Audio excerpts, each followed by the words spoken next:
नोवेल्ला का जीवन एक जटिल टेपेस्ट्री था जो अकथनीय परिचितता के धागों से बुना गया था, जो समय की सीमाओं को पार करने वाले संबंध की ओर इशारा करता था।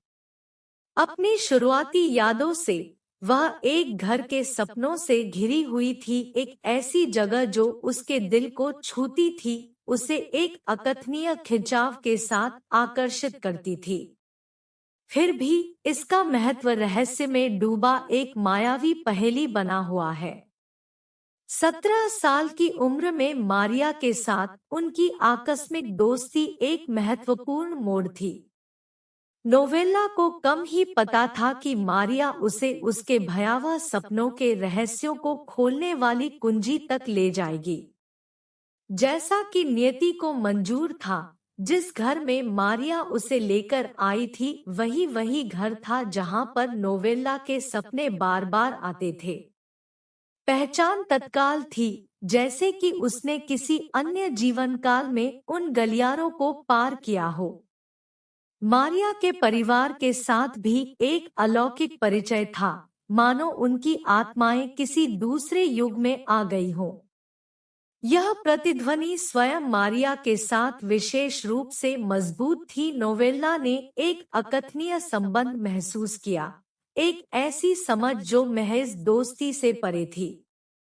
जैसे जैसे समय बीतता गया, नोवेल्ला और मारिया का बंधन और गहरा होता गया, जिससे उनका जीवन और भी आपस में जुड़ गया। जब मारिया ने अंततः नोवेल्ला के भाई से शादी कर ली, उनके बीच का संबंध कायम रहा, जिसकी जड़ें सिर्फ पारिवारिक संबंधों से कहीं अधिक गहरी थी।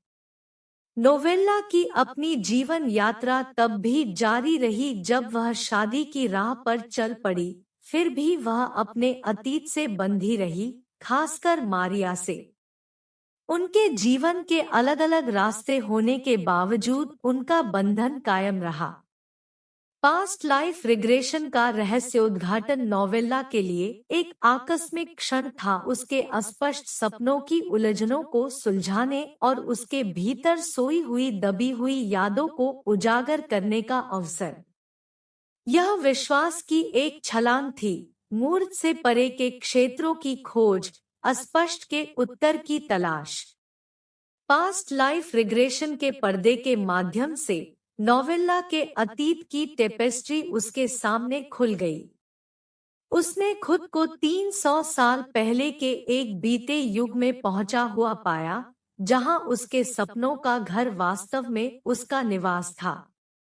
उस अवतार में मारिया उसकी प्रिय मित्र, उसकी माँ थी, और पारिवारिक संबंध उससे कहीं अधिक गहरे थे जितना वह कभी समझ सकती थी।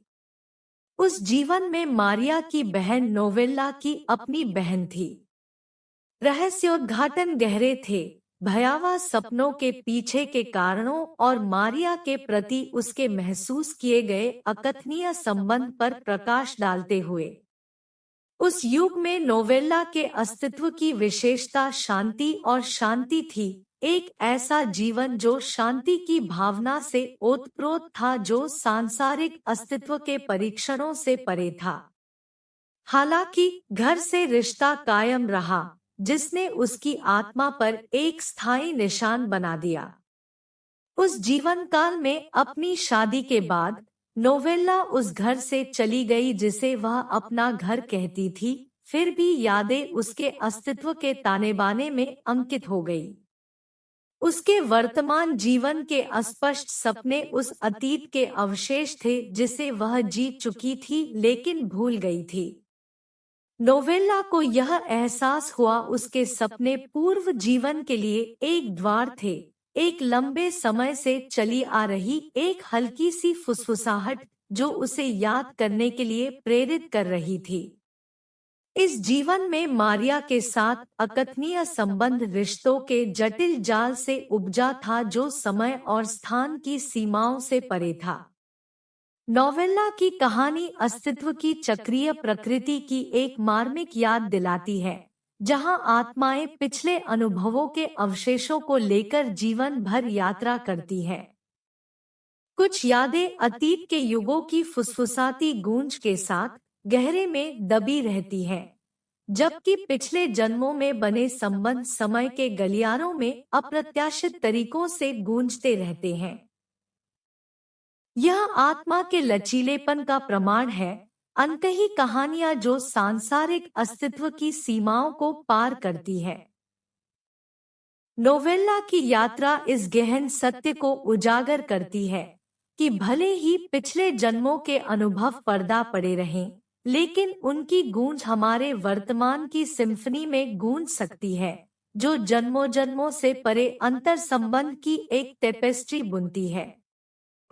ज़िंदगी की रोशनी ये एक कंसल्टेंसी है जो ऐसे लोगों को मदद करने की कोशिश करती है जिन्होंने किसी अपने को खोया है या फिर जो लोग अपने जीवन में बहुत ही ज़्यादा दुखी है।